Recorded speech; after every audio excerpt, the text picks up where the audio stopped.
Total Afghanistan वाला मामला था ये।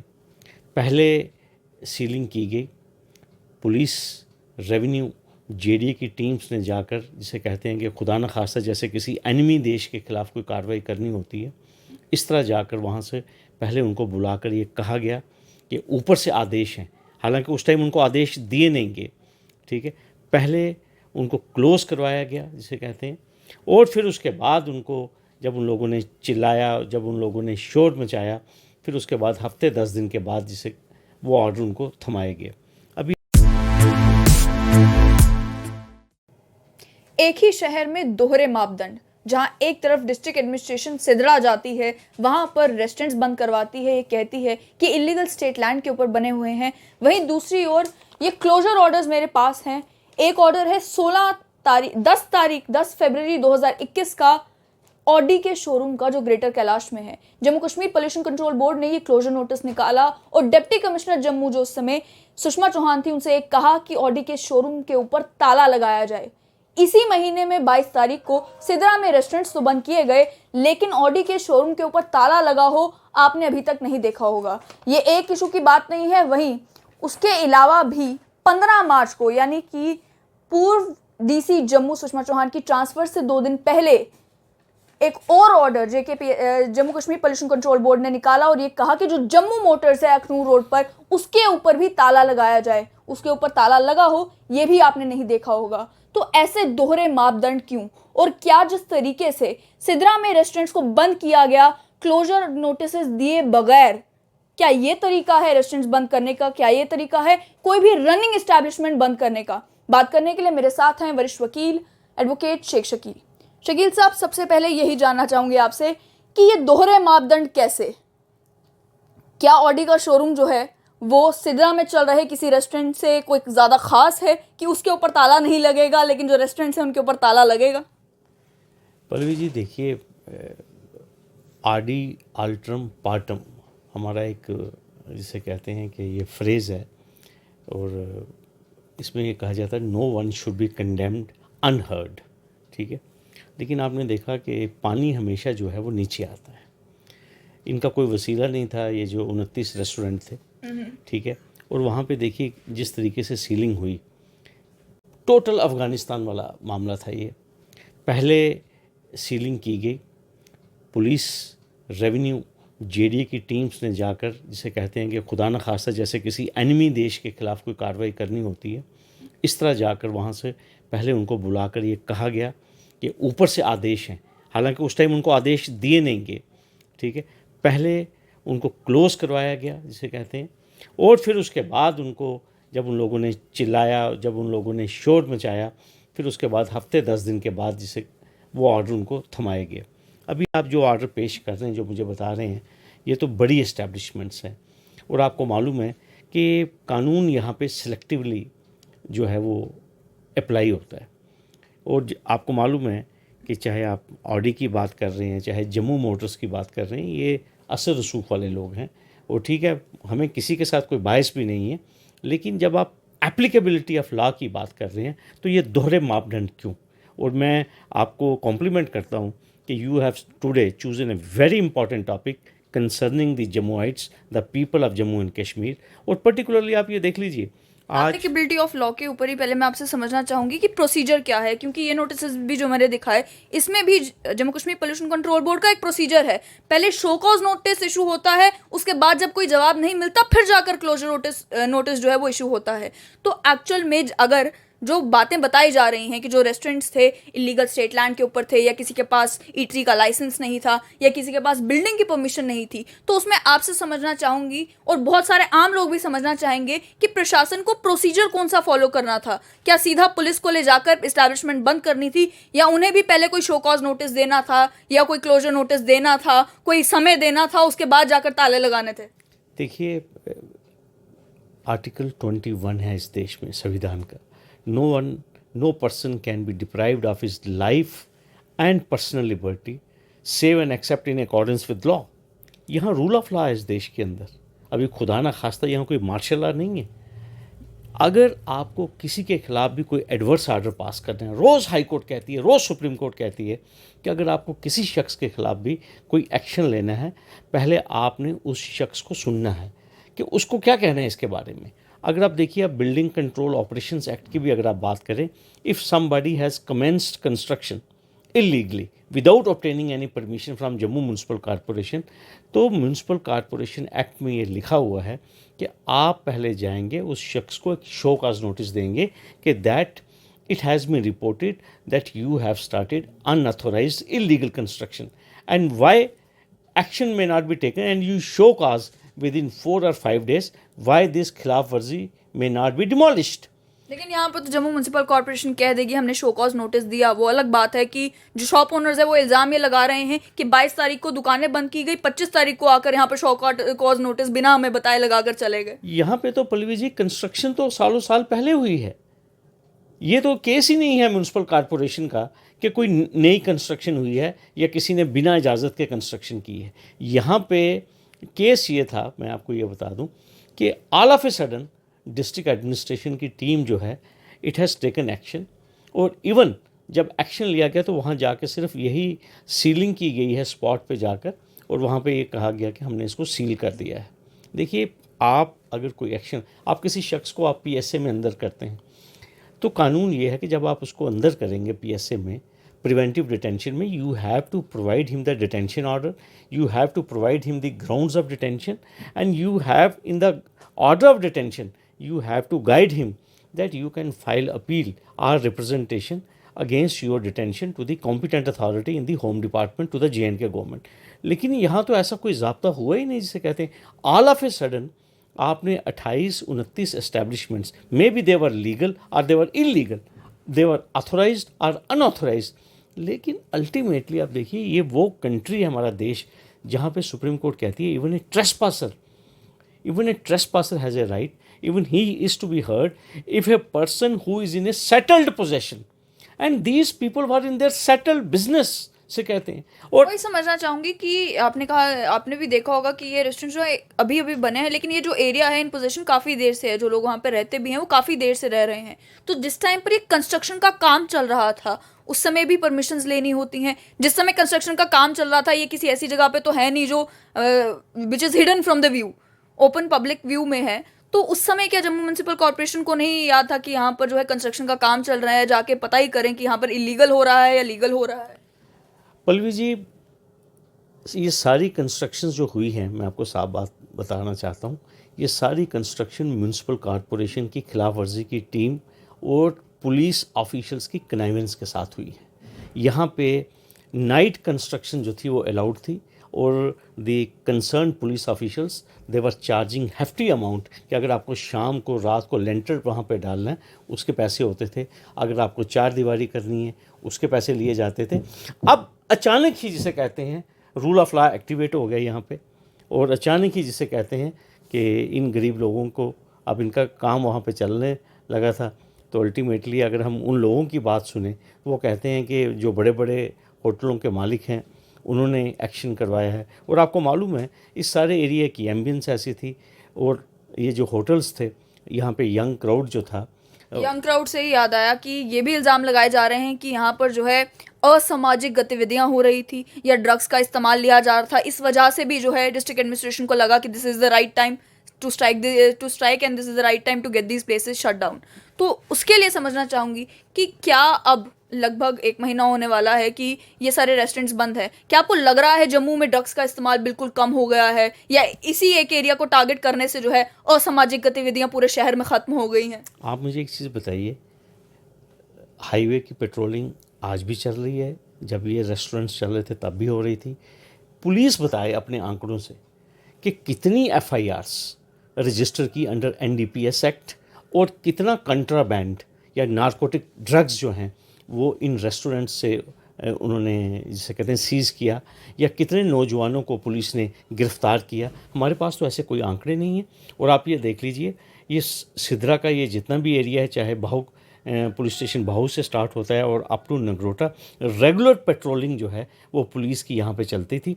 और आप देख लीजिए सड़क की दोनों तरफ जिसे कहते हैं पार्किंग्स भी होती थी, सब कुछ होता था, रेस्टोरेंट जिसे कहते हैं चल भी रहे थे, चाहे आप देख लीजिए एस्कॉम्स के आसपास या जहाँ भी, चाहे ये मैड ग्लैड जितने भी ये होटल्स हैं, हमने तो कभी सुना नहीं। हाँ, ये बात ज़रूर है कि मैं आपको एक चीज़ बड़े वसूख से कहूँगा, because I am not here to defend anybody, कि जो एडमिनिस्ट्रेशन ने वक्त मुकर्रर किया था कि तब तक ये रेस्टोरेंट्स काम करेंगे, शायद उसके बियॉन्ड भी ये रन करते थे, लेकिन उसके लिए एडमिनिस्ट्रेशन के पास पावर थी एक्शन लेने की, उनको उनके खिलाफ कड़ी कार्रवाई करने की।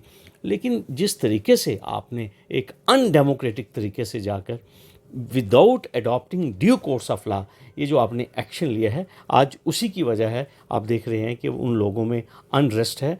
और वही लोग आज आपके सामने ये तमाम डॉक्यूमेंट्स लेकर आ रहे हैं कि अगर आपने हमारे खिलाफ एक्शन लिया है, why you are not proceeding in the same fashion, in the same manner against all those who have also indulged in such activities.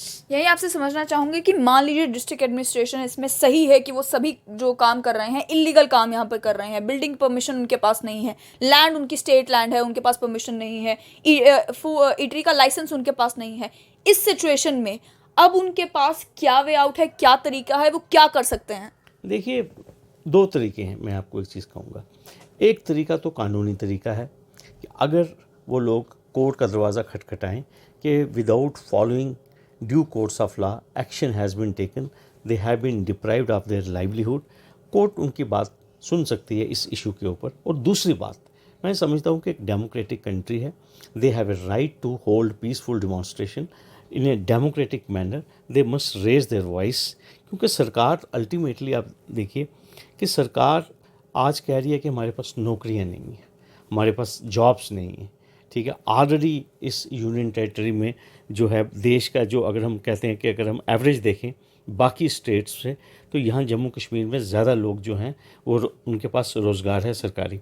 तो अगर इन बच्चों ने कोशिश की, बैंकों से लोन लिए, अपनी इंडिपेंडेंट एस्टेब्लिशमेंट्स खोली हैं, तो उनके साथ कोई ना कोई अरेंजमेंट किया जा सकता है, उनके साथ नेगोशिएट किया जा सकता है। आप जो भी कोई लीज़ करनी है, कोई रेंट डीड करनी है, अगर आप कहते हैं ये स्टेट लैंड ही है या जेडीए लैंड है, तो क्या जेडीए लीज़ पे नहीं देती क्या? ठीक है। तो एक तरफ से हम कहते हैं कि वेलफेयर स्टेट है और यहाँ पे आपने लोगों का विकास करना है, यहाँ पे अनएम्प्लॉयमेंट भी है, यहाँ पे एंटरप्रेन्योरशिप को हमने बढ़ावा देना है। तो अगर ये लोग मांग क्या रहे हैं, ये तो जायज़ तरीके से काम करना चाहते हैं, रोज़गार चलाना चाहते हैं, तो आप इनसे बात कीजिए, ऐसी कोई बात। यहीं पर शकील साहब, ये भी एक परसेप्शन क्रिएट की जा रही है, क्योंकि कश्मीर से भी जब कॉल आते हैं तो यही पूछा जाता है कि क्या एक स्पेसिफिक कम्युनिटी है जिसे टारगेट किया जा रहा है सिद्रा में, या मिक्स पॉपुलेशन है, लेकिन उसके बावजूद भी ये सब हो रहा है। देखिए, जिस तरीके से मैं ये कहूँगा कि सेलेक्टिवली एक एरिया को टारगेट किया गया है, और फिर उसके बाद एक हम आर्गूमेंट को खुद ही जन्म देते हैं कि जिस एरिया में, जम्मू में आप ये देख लीजिए, अगर आप नेशनल हाईवे पे कहीं पे भी आप चलेंगे, अगर आप जम्मू से लेकर लखनपुर तक जाएंगे, सड़क की दोनों तरफ स्टेट लैंड के ऊपर ढाबे हैं, बड़े बड़े होटल्स बने हुए हैं, बड़ी बड़ी कमर्शियल एस्टेब्लिशमेंट्स हैं। तो ये लोग यही तो कहते हैं कि आपने उनके खिलाफ तो कोई एक्शन लिया नहीं है। इसी तरह आप जिन बड़े बड़े कार शोरूम्स की बात कर रहे हैं, मैं कुछ और लोगों के भी नाम लेकर एडमिनिस्ट्रेशन को मैं शर्मिंदा नहीं करना चाहता। क्योंकि उनके टेलीफोन पावरफुल है, उन लोगों का रसूख है सियासी जमातों में। आप देखिए, मैं अब कहते हैं ना, वो किसी शायर ने कहा है, बात निकलेगी तो फिर दूर तलक जाएगी। लेकिन अब तो यूनियन टेरिटरी की एडमिनिस्ट्रेशन है, कहा तो ये गया था पॉलिटिकल दबाव अब होगा ही नहीं, अब जो कुछ है फेयर मैनर में होगा। देखिए पल्लवी जी, मैं आपको एक चीज़ कहना चाहता हूँ। आपने देखा कि हमारी रियासत में एक young entrepreneur Hilal Rather, he has been in jail for 11 months. ठीक है, कहा गया कि बहुत बड़ा बैंक में घोटाला हुआ है, लेकिन एक ज़रा लिंक रोड ब्रांच जम्मू में कभी आप जाके पूछिए, वहाँ कोई घोटाला हुआ है? वहाँ कोई हिमगिरी इंफ्रास्ट्रक्चर नाम की कोई कंपनी है विच इज़ ए डिफ़ॉल्टर? ठीक है, और कौन कौन उसके बेनिफिशरीज हैं? वहाँ पे हमारे छिब्बर साहब जो है वो वहाँ पे कोई एक्शन नहीं लेंगे। क्यों नहीं लेंगे? यही वजूहत है जो अभी आप मुझे जो कागजात बता रहे थे, बड़ी बड़ी कंपनीज़ के नाम बता रहे थे। यहाँ पे देखिए, मैं आपको एक चीज़ कहूँगा, I am the last person not to obey the law. मैं I have been speaking for justice, I have been speaking for truth here, I have been speaking for equality, I have been speaking for the youth of Jammu and Kashmir. लेकिन जब आप कानून को enforce करने जा रहे हैं, जब आप कानून को इम्प्लीमेंट करने जा रहे हैं, तो आपका जो मापदंड है, वो आपकी जो यार्ड स्टिक्स हैं, वो हर एक के लिए बराबर होनी चाहिए। मापदंड से ही एक और आखिरी सवाल आ रहा है माइंड में कि गांधीनगर में भी जहां पर देखा यह जाता है कि बहुत सारी रेजिडेंशियल जो बिल्डिंग्स हैं उन्हें कमर्शियल बिल्डिंग्स में कन्वर्ट कर दिया गया है, जो घर हैं उनके अंदर दुकानें चल रही हैं, उनके अंदर बिजनेसेस चल रहे हैं, वहां पर क्या आपको सरकार उसी तरीके का एक्शन लेती नजर आई जिस तरीके का यहाँ पर लिया गया? मैंने अभी अपनी लवासा जी बड़ी अपराइट कमिश्नर है जम्मू म्यूनसिपल कॉरपोरेशन की, आप जैसे एक सीनियर जर्नलिस्ट ने उनसे क्वेश्चन पूछा था कि ये गांधीनगर में ये जो कमर्शियल एक्टिविटीज़ चल रही हैं रेजिडेंशियल एरियाज़ में, तो आपको इसके बारे में क्या कहना है? तो शी वाज आंसरलेस। उन्होंने कहा ये पॉलिसी मैटर है। ये पॉलिसी मैटर क्यों है? क्योंकि वो गांधीनगर है, वो शास्त्री नगर है, वो छन्नी हिम्मत है, वहाँ पे एक पर्टिकुलर पार्टी का वोट बैंक रहता है। और मैं आपको एक चीज़ कहूँगा, मैं भी इसी जम्मू का रहने वाला हूँ, मुझे भी गांधीनगर उतना ही प्यारा है जितना आपको प्यारा है। लेकिन क्या एक दिन में गांधीनगर में वो जो रिहायशी इलाके थे उनमें शोरूम्स खुल गए, उनमें सैलून्स खुल गए, उनमें कार शोरूम्स खुल गए? लेकिन ऐसा नहीं है, ये पूरा कन्वेंस के साथ हुआ है। और दूसरी बात ये है, आज आप देखिए गांधीनगर में लोग 5-5, 10-10 फुट खुद ही रास्ता जो है वो छोड़ रहे हैं। लेकिन गांधीनगर में कौन सा, शास्त्री नगर में, छन्नी में कौन सा ऐसा घर है जहाँ पे कमर्शियल एक्टिविटी नहीं चल रही है in flagrant violation of the master plan? लेकिन वहाँ पे एक्शन नहीं होगा, वहाँ पे सीलिंग नहीं होगी। क्यों नहीं होगी सीलिंग? क्योंकि आपको मालूम है कि वो किसकी कॉन्स्टिट्यूएंसी है, और वहाँ पे 1 मिनट में अगर आप देखिए, अगर आप वहाँ पे किसी घर को आप सील करेंगे, आप देखिए कि उसका रिएक्शन क्या होगा। लेकिन आपने 29 लोगों की, जिसे कहते हैं लाइवलीहुड से, उनको डिप्राइव कर दिया। आपने देखा जम्मू में सिवाय उसी इलाके में या कुछ लोगों के शोर मचाने, कोई इसका असर नहीं हुआ। क्यों? क्योंकि सरकार को मालूम है कि हिट कहाँ पे करना है।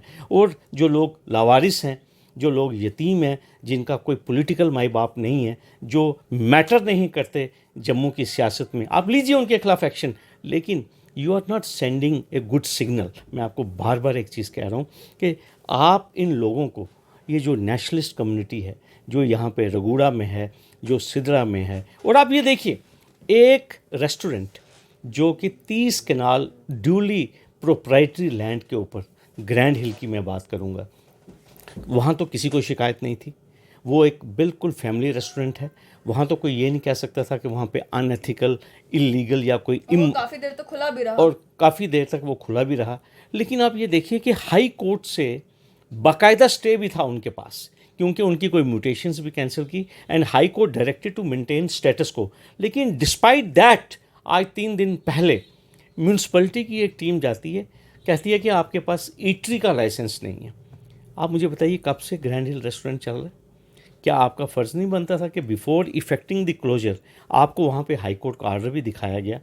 लेकिन आपने बिल्कुल, जिसे कहते हैं as a jungle raj, without giving putting them to any show cause notice, आपने कहा जी आपके पास ईटरी का लाइसेंस नहीं है, and you also close that commercial establishment. उस पूरे इलाके में वो एक वाहिद रेस्टोरेंट था विच वाज टोटली, जिसे कहूँगा, एक डिसिप्लिन तरीके से, एक फैमिली एटमॉस्फेयर था वहाँ पे, सारा कुछ सिलसिला था। लेकिन जिस तरीके से एडमिनिस्ट्रेशन एक्ट कर रही है, ये कोई सिग्नल एक डेमोक्रेटिक सेटअप में कोई एक अच्छा सिग्नल नहीं जा रहा। और आपको मालूम है यहाँ पे लोग अलग अलग किस्म की इंटरप्रिटेशन ड्रा करते हैं। और मैं आपको आश्वासन देना चाहता हूँ, ये जितने भी लोग हैं, चाहे सिदरा में थे ये रेस्टोरेंट्स या एस्कॉम्स के आसपास जितने भी रेस्टोरेंट्स थे, ठीक है, अगर सरकार को लगता था कि वहाँ पे कोई इस किस्म की कोई गतिविधि होती है वहाँ पे, तो आप देखिए फ्लाइंग तो वहाँ पूरा दिन रात वहाँ पे फ्लाइंग पुलिस की चलती लेकिन थी। यहीं पे शकील साहब, क्या आप ये नहीं मानेंगे कि ये करके एडमिनिस्ट्रेशन कम से कम एक हार्ड लाइन लेकर एक ये मैसेज सेंड करने की कोशिश कर रही है कि अगर आप कोई भी कानूनों की वायलेशन करते हैं, अगर आपने ईटी का लाइसेंस नहीं लिया, अगर आपने बिल्डिंग की परमिशन नहीं ली, अगर आपने स्टेट लैंड को इंक्रोच किया, तो किसी भी दिन हम आ जाएंगे, तो उसके बाद आपको अपनी कमर्शियल एस्टैब्लिशमेंट बंद करनी पड़ेगी। ये क्या आपको नहीं लगता कि एक मैसेज भी सेंड करने की कोशिश है बाकी सभी रेस्टोरेंट्स को, बाकी सभी एस्टैब्लिशमेंट्स को, कि अपने अपने कागज पूरे करें और अपने अपने जो लाइसेंसेज रिक्वायर्ड हैं, जो आपको ले लेने चाहिए थे, वो अब जाकर लें? देखिए, सरकार का जो मैसेज है, मैं बिल्कुल आपको ये कहूँगा कि सरकार की जो मंशा है, लेकिन सरकार को जो लोगों के सेटल्ड बिज़नेस हैं, ठीक है? अब आप देखिए, अगर ये अभी सरकार जाए बुलडोज़र लेके, क्या गांधीनगर में तमाम जो कार शोरूम हैं, उनको जाते बुलडोज़ आप कर देंगे क्या? क्या आप जितने भी ये शोरूम्स हैं, चाहे कपड़े के शोरूम हैं या लेडीज़ की बुटीक्स हैं, आप जाएंगे, हिम्मत है क्या जम्मू म्यूनसिपल कॉरपोरेशन में और जे.एंड.के हाउसिंग बोर्ड में, गांधीनगर में, शास्त्री नगर में, ठीक है, आप जाइए वहाँ पे एक्शन कीजिए, मैं सलाम पेश करूँगा। लेकिन आप इस तरह सेलेक्टिवली लोगों को टारगेट नहीं कर सकते, और जब आप सेलेक्टिव आप कोई एक्शन करेंगे तो फिर उसमें लगता यही है कि इसमें कोई वेस्टेड इंटरेस्ट का अमल या दखल है। लेकिन अगर आपकी मंशा ये है कि आप मैसेज देना चाहते हैं कि आप कानून की बालादस्ती को एस्टैब्लिश करना चाहते हैं, तो फिर then your action must speak कि आपके जो एक्शंस हैं उसमें बायसनेस नहीं है, you are trying to enforce the law amongst all the people, क्या भी उनका जो मर्ज़ी उनका जो स्टेटस है। अभी मैं और सारे मेरे पास काफ़ी सारे मामलात हैं जिनमें काफ़ी बड़े बड़े लोगों के नाम हैं, लेकिन वहाँ पे एक्शन नहीं होंगे। आप देखिए पंचग्राई में देखिए या बन में आप देखिए, एम्यूनिशन डिपो के पास हमारे फॉर्मर डिप्टी चीफ मिनिस्टर ने कंस्ट्रक्शन की, डिप्टी कमिश्नर को चिट्ठियाँ लिखी इंडियन आर्मी ने, एसएसपी जम्मू को लिखा, आईजीपी जम्मू को लिखा, चीफ सेक्रेटरी साहब को लिखा कि जनाब ये वायलेशन कर रहे हैं, ये अनऑथराइज कंस्ट्रक्शन है, वाइटल डिफेंस इंस्टॉलेशन के पास है। वहाँ पल्लवी जी, वहाँ कानून क्यों नहीं इम्प्लीमेंट होता? ये मैं जम्मू की डिविजनल पुलिस इस एडमिनिस्ट्रेशन से पूछना चाहता हूँ कि 22 चिट्ठियाँ लिखी गई इंडियन आर्मी के द्वारा, वहाँ एक्शन क्यों नहीं होता? लेकिन एक्शन सिर्फ नोमैड के ख़िलाफ़ ही होगा। बेदखली जो होगी वो नोमैड की होगी, बेदखली होगी उसी शख्स की जिसका वसीला नहीं है, रेस्टोरेंट उसी का बंद होगा जिसकी पूछताछ नहीं है। फिर आप मौका तभी देते हैं ये मुझे बात करने का, क्योंकि जब आपके एक्शन में फेयरनेस नहीं है। साफ तौर पर मतलब ये कि लॉ एनफोर्स करना है बहुत अच्छी बात है, लेकिन ड्यू प्रोसीजर फॉलो होना चाहिए। लॉ एनफोर्स करना है बहुत अच्छी बात है, लेकिन law should be equal for all. अगर आप एक इलीगल एस्टैब्लिशमेंट के खिलाफ एक्शन ले रहे हैं तो आप बाकियों को छोड़ क्यों रहे हैं? अगर आप एक एरिया को टारगेट कर रहे हैं तो आप बाकी एरिया से नजर क्यों फेर रहे हैं? सवाल ये जम्मू म्युनिसिपल कॉर्पोरेशन से और सवाल ये डिस्ट्रिक्ट एडमिनिस्ट्रेशन जम्मू से कि क्या अब जम्मू मोटर्स, ऑडी का शोरूम हो या उसके अलावा जितनी अलग अलग एस्टैब्लिशमेंट्स हैं जिनके खिलाफ क्लोजर ऑर्डर्स निकल चुके हैं, क्या उनके दरवाजों पर ताले लगेंगे या फिर सिदरा के रेस्टोरेंट ओनर्स जो हैं वो ये सवाल पूछने पर मजबूर हो जाएंगे कि हमारी क्या गलती?